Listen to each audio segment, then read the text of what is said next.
right, good morning, everyone. It's Christian again, back with another episode of Losing My Mind, the podcast dedicated to all things brain cancer related. Well, it's about 1:15 in the morning, and my dexamethasone alarm clock just went off. I was sleeping so peacefully in the middle of some nice dreams, and then sprung straight up out of bed, eyes wide open. It's one of the side effects for me from this medication, and I mean, my sister's going to be here in just about 7.5 hours and start loading up the van for the trip up to Duke and back today. And so I'd like to get a little bit more sleep, but I'm not sure that's going to happen because once I'm up, I'm kind of up. Um, but anyway, yeah, so we're leaving for Duke in a little while. And I know I've said it in the past couple episodes how excited I am. So, but anyway, had a really good day today. I think I mentioned this on my page earlier in a couple of support groups. I got to see my oldest son go off on his very first date with his new girlfriend for the first time ever. Um, and it's amazing how much things like this mean more to you now when you're going through something like uh, glioblastoma or any brain cancer or any cancer in general. I mean, it just means a little more. It touches you a little more. I was really really happy to see it and glad that I'm still around to have witnessed it. It was very sweet and very cute to see how excited he was before she showed up, and um, how he came home, smiling ear to ear afterwards. And so they obviously had a good time. And she was a really nice girl, very respectful, and I liked her a lot right off the bat. So I'm wishing the best for them. But anyway, I want to talk to you guys tonight about the dexamethasone. Right after I got done with radiation on October 1st, within about I don't know, maybe a week or so. I mean, I was still getting bubbling on the scalp obviously there was some swelling going on. Um, and then a couple of weeks ago, of course, I reported, I suffered a seizure and then I suffered partial paralysis on my left side, especially in my left arm and left hand, which, at the time we didn't realize it was coming from the brain swelling. I thought it was maybe, it was because of the seizure.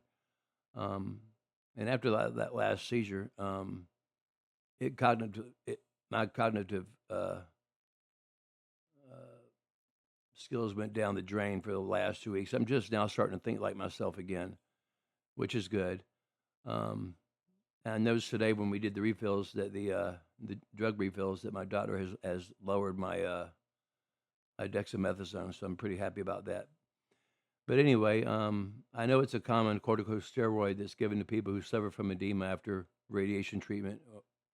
And I wanted to ask some of you who watch the show, have you been on dexamethasone? And if so, how long were you on it? What was your original dosage? And how far up there did your dosage get? And when did they start tapering it down? And what did you experience from it?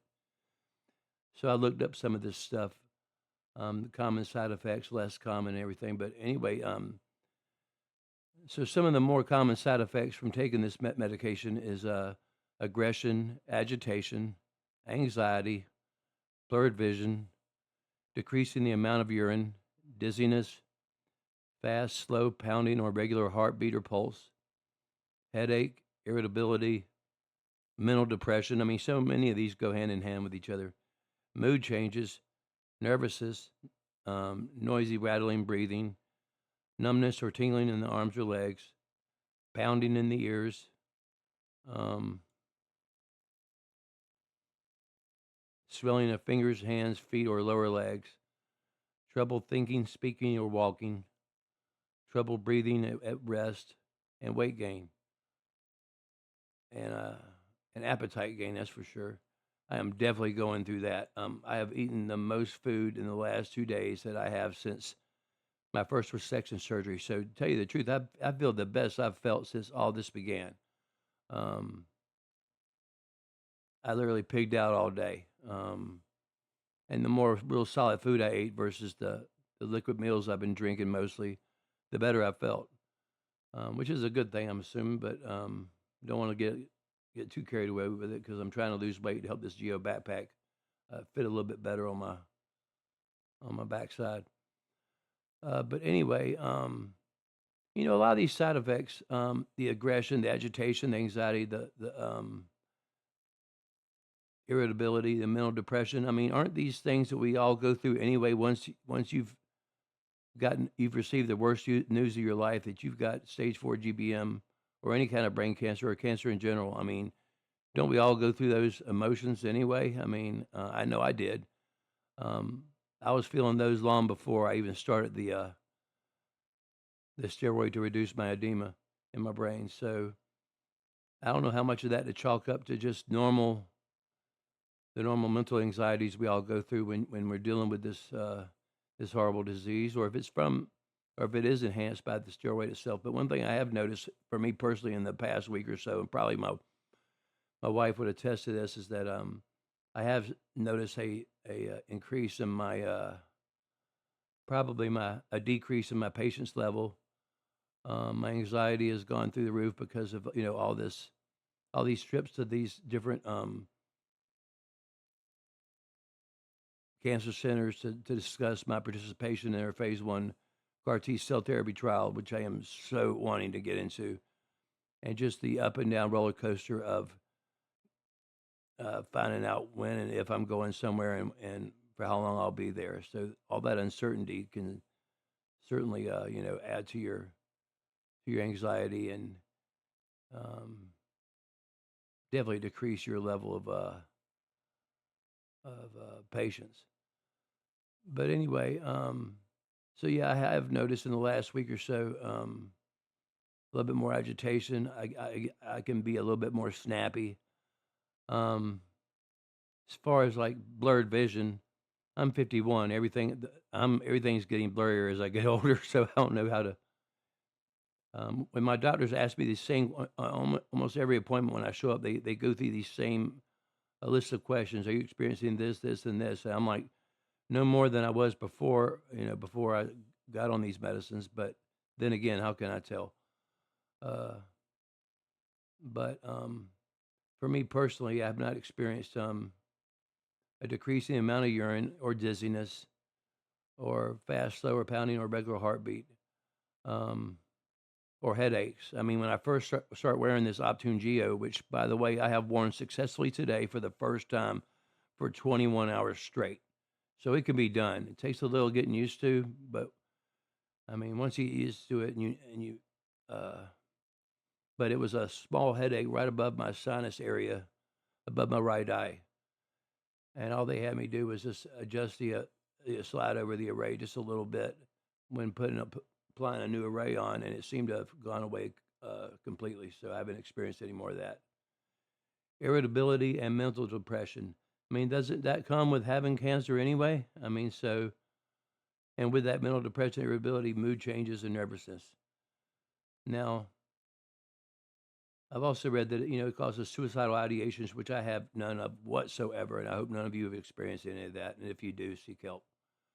Um, that's one thing as a social worker, my wife has to help identify that if she comes across anyone who's suffering from suicidal ideations, that gets brought forward and brought out immediately and dealt with because uh, living with cancer is hard enough, and living with after you've been told you've been given a death sentence, some people can quickly lose all hope, uh,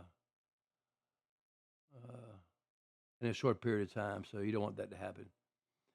Um, but one thing I have noticed, now the numbness and the tingling in the arms and legs, I only felt that after that seizure where I lost, I had partial paralysis on my left side, and that's all that's completely gone away thanks to the dexamethasone I'm on. But I have had a severe loss of sleep from it. That's the one major side effect for me, and my appetite has returned. Like I said, I have pigged out all day long. Um, in fact, when I get off this, I'm probably going to go eat something else before I try to lay back down and go to bed. But I doubt I'll be able to sleep because I'm just so excited for today. Um, but I have noticed some significant swelling. It says here swelling of the fingers, hands, feet, or lower legs. Haven't gotten in the fingers, hands, or feet, but my lower legs above my ankle have really swollen quite a bit in the last week or so. So I was kind of glad to see when we did the drug refills today that they have cut my steroid use in half. I started out at 1 milligram a day, and they bumped it all the way up to 16 milligrams because my brain swelling increased dramatically, very, very quickly. And to deal with that, they kept upping the dosage, and it was tweaked all the way to 16 milligrams a day. And I've been doing that for about 3 weeks, and now it's been decreased to about 8 milligrams a day because of the MRI showing that I had a significant loss of edema up there. So I'm feeling better and better each day, and I guess that it's really time to start tapering me off of it because it could take a while to taper you off of that. The trouble breathing, no, haven't experienced any of that. The weight gain, yes, I'm gaining some weight back because I have turned into Mr. Piggy. So I think if I was to step on the scale right now versus this morning, I bet you I've gained 8 pounds today. Which right now I'll take. I mean, you don't want to gain too much too fast, but the way I feel right now is just wonderful. It's like pre-chemo, pre-radiation. I feel as normal as I felt since before all this nightmare began.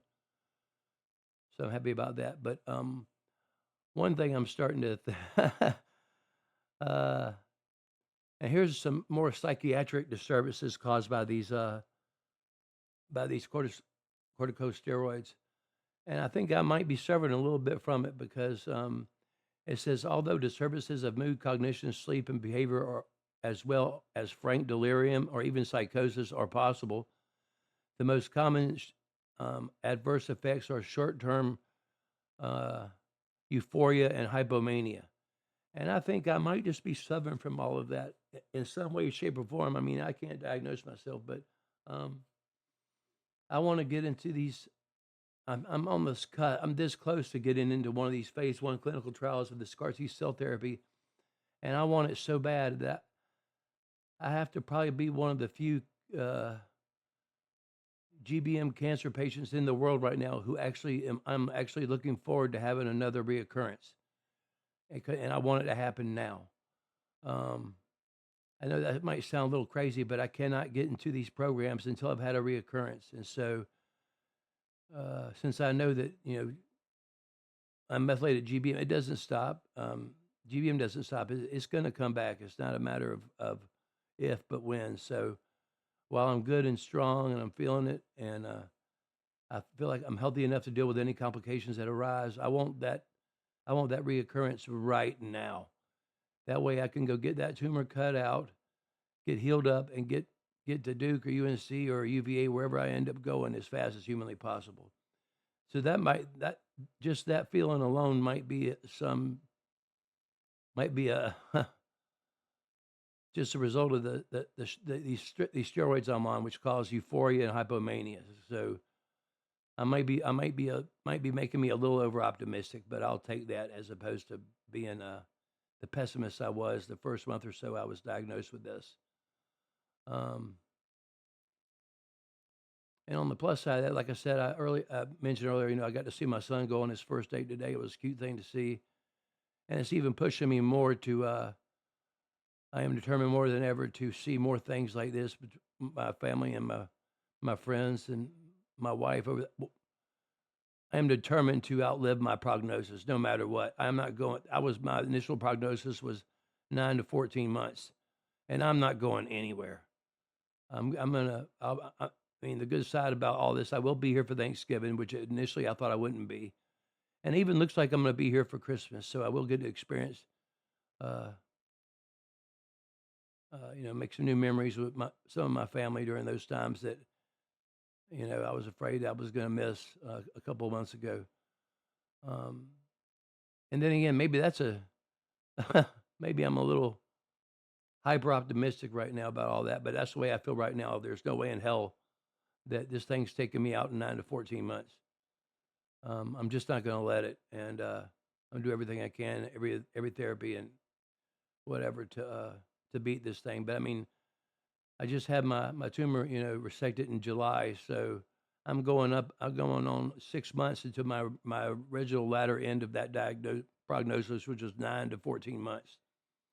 So I'm very happy with that, and I'm feeling good, and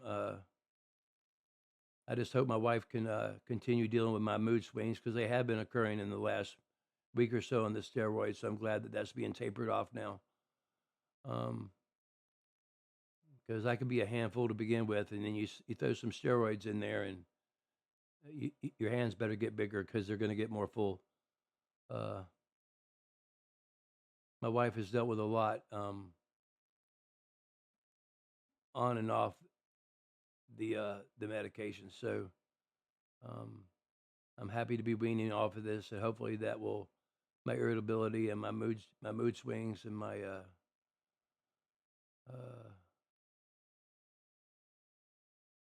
those sort of things will dissipate pretty quickly. Make her life a little bit easier. Um, but as far as mental depression, I don't think I've experienced that yet, or at least to the degree of what I would call mental depression, other than what you could normally expect from people who have cancer. I mean, it's a depressive game to play. So I mean, how can you not have some depression on some level? But nothing that I've noticed a big, change enough to warrant caution. But I mean, of course, I mentioned everything to the doctor, and they ask me the same questions every time. Are you experiencing this, this, and this?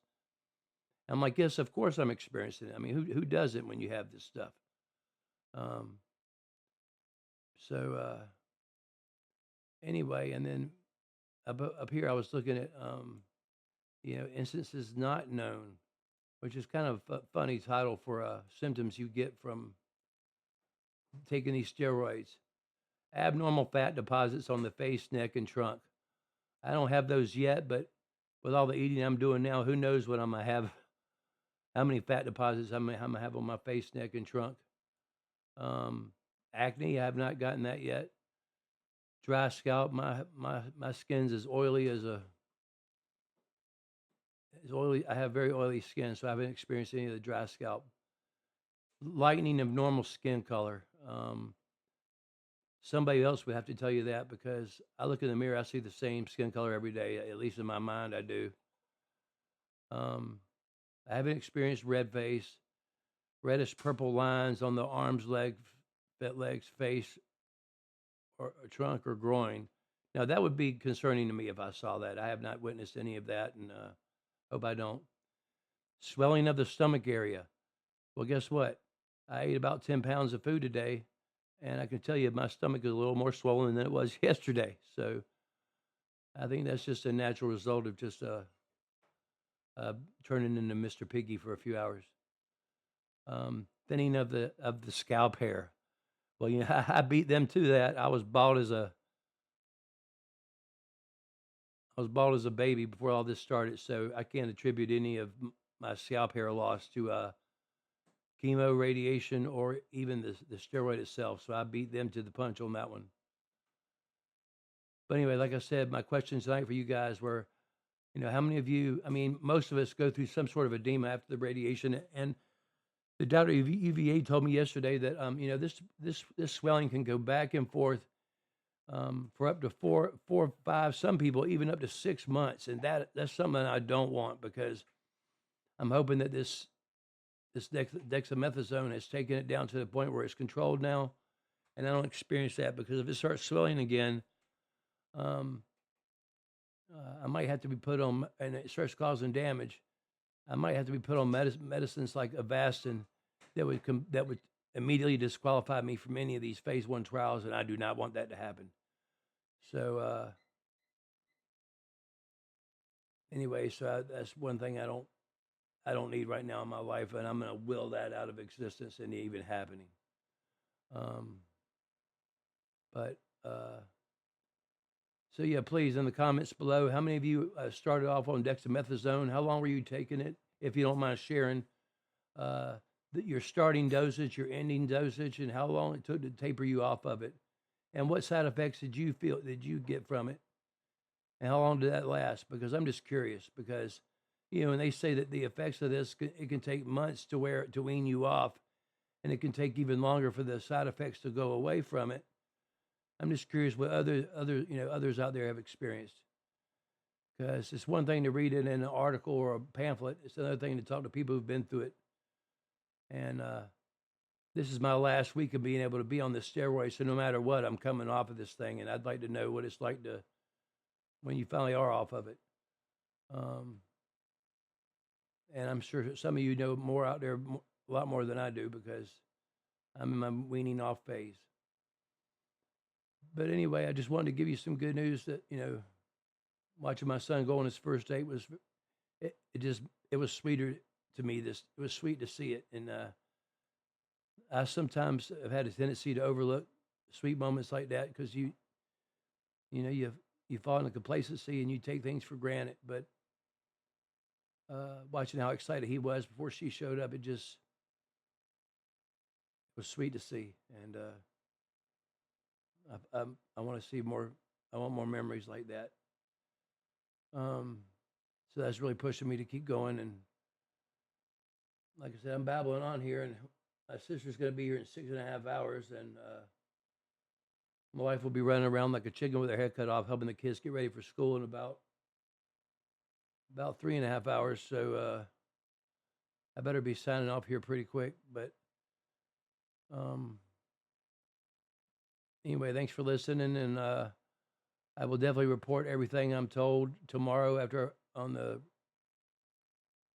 we talk to Duke to see what they say. Plus, remember, UNC Chapel Hill is voting on my case tomorrow also. So we're really hoping Thursday or Friday we get some good news. And I'm sorry, I meant today. They'll be deciding on my case today because today's Wednesday. When you wake up in the middle of the night all the time, sometimes you forget the actual day it is. So today, my case at UNC will be decided. And keep me in your thoughts and prayers, please. I want this so bad. I want it so bad. I want a reoccurrence of a tumor. I mean, how normal is that? Huh? Am I crazy or what? I don't feel crazy. I just feel like I know it's going to come back. If it's going to come back, I want it to come back now. While my body's strong enough to deal with the healing portion of the second resection and to deal with any complications that arise from taking this trial therapy, because there are risks involved, and I highlighted those last night in the episode before about the risks and challenges that this CAR T cell therapy takes. But to me, it's worth it. It's worth every risk, any challenge. I'll take it head on because I don't have a choice. Being stuck between a rock and a hard place feels exactly the same to me. So I'd rather be stuck in the middle of a drug trial that has massive implications and dealing with the complications from that than sitting here at home and continuing the standard of care that I know exactly how the end result will be eventually. So I want to roll the dice and gamble while I'm good and strong, and I'm seizure free right now. And I don't want anything to knock me off this course I've seen to be on, because it seems like I'm going to get it. God willing, I'm going to get into one of these places pretty soon. So at least that's my thought process right now, and trying to keep that going and motivate myself and keep the hope going. So anyway, that's it for this evening. I'm going to be signing off, and I will talk to you guys tomorrow. And until next time, thanks for tuning in. Later.